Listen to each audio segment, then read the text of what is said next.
Assalamualaikum warahmatullahi wabarakatuh. Izin memperkenalkan diri, Taruna Tingkat 2 Muhammad Kinjal Farizi, STB 5343, Program Studi Teknik Pemasyarakatan kelas A.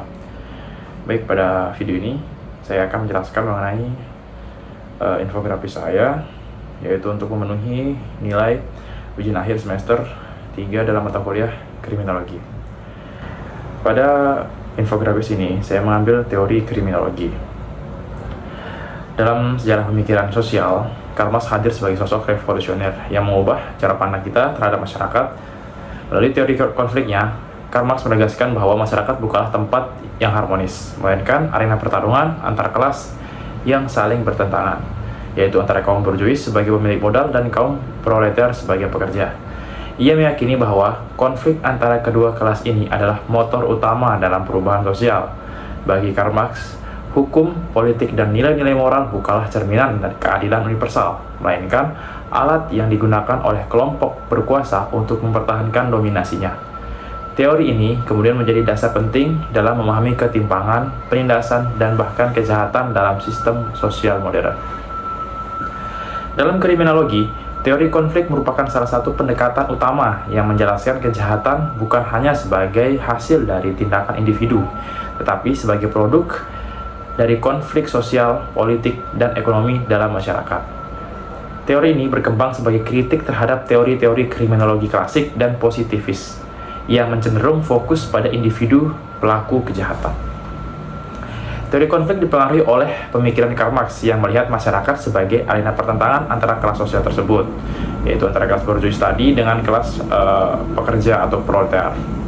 Teori konflik dalam kriminologi membantu kita memahami bahwa kejahatan tidak selalu soal moral atau perilaku pribadi, melainkan tentang siapa yang punya kuasa, bagaimana hukum yang dibuat, dan siapa yang diuntungkan atau dirugikan oleh sistem hukum tersebut.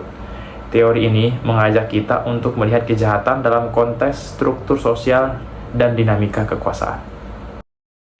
Selanjutnya untuk bagian 2, yaitu mengenai kasus yang ada di daerah asal. Kebetulan saya dari daerah Lombok, Nusa Tenggara Barat.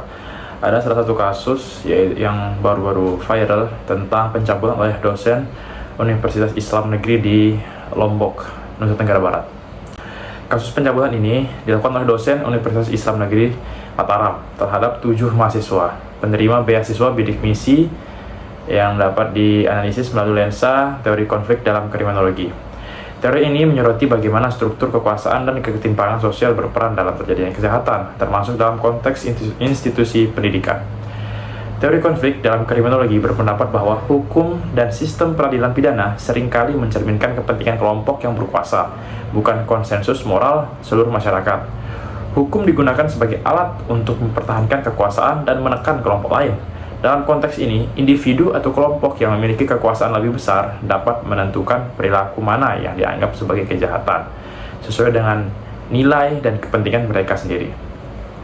Adapun kaitan teori konflik dengan kasus dosen UIN ini, yaitu yang pertama, adanya penyalahgunaan kekuasaan dalam struktur hierarki.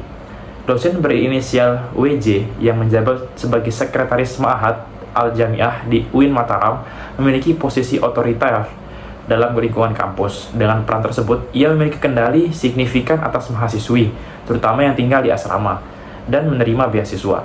Posisi ini memberinya kekuasaan yang dapat dimanfaatkan untuk melakukan tindak pelecehan seksual terhadap mahasiswi yang berada dalam posisi subordinat.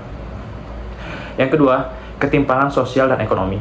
Korban dalam kasus ini adalah mahasiswi yang menerima beasiswa bidik misi, yang umumnya berasal dari latar belakang ekonomi menengah ke bawah.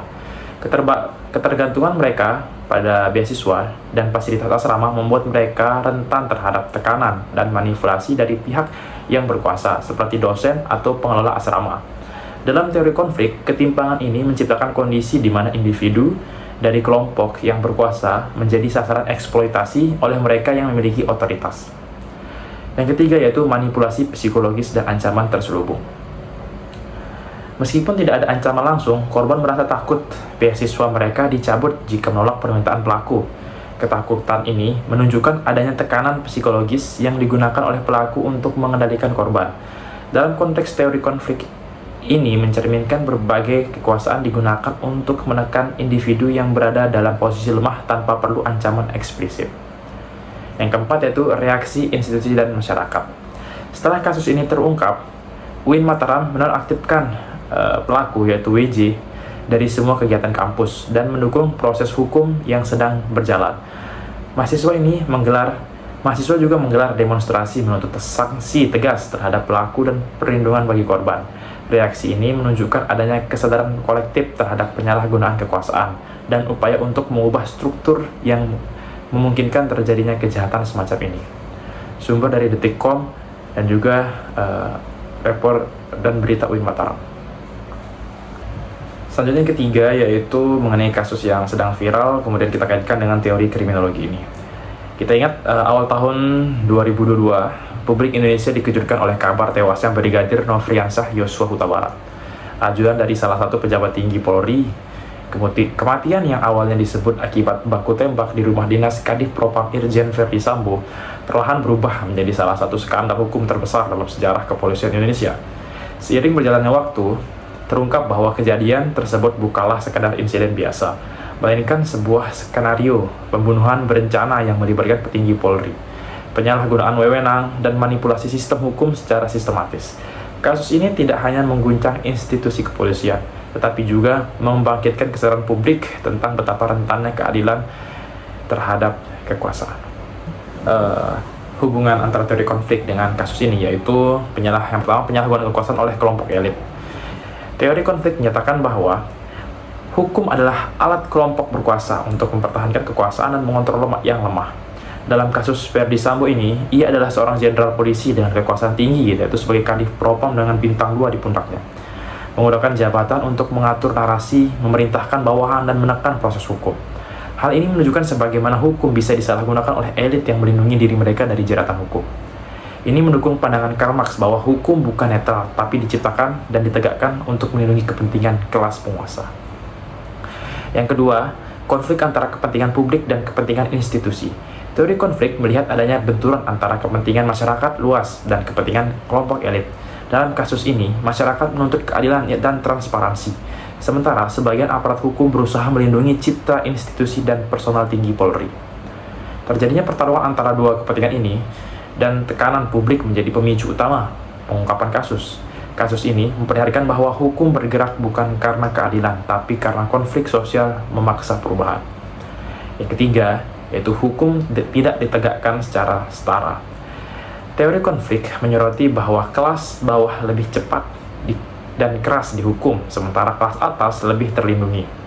Sambo sempat merekayasa kronologi, menyembunyikan barang bukti, dan memobilisasi banyak pejabat untuk menutupi kasusnya. Tanpa tekanan dari publik, kasus ini mungkin tidak akan terbongkar secara tuntas. Ini menunjukkan bahwa kekuasaan memberi akses untuk menghindari atau memperlambat proses hukum, hal yang sering tidak dimiliki oleh rakyat biasa. Yang keempat, yaitu perlawanan terhadap sistem yang tidak adil. Dalam teori konflik, perubahan sosial hanya bisa terjadi jika perlawanan terhadap sistem yang menindas. Tekanan dari masyarakat, media, aktivis, dan presiden sendiri akhirnya membongkar kasus ini. Sambo pun akhirnya diadili dan dijatuhi hukuman, tetapi dalam konteks tekanan konflik sosial yang sangat kuat. Ini menggambarkan bahwa keadilan hanya tercapai karena konflik sosial memaksa sistem hukum untuk bekerja.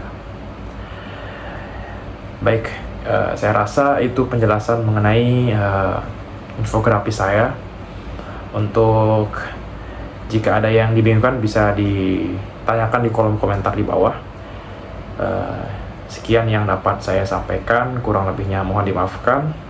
Wabillahi taufiq wal hidayah. Wassalamualaikum warahmatullahi wabarakatuh.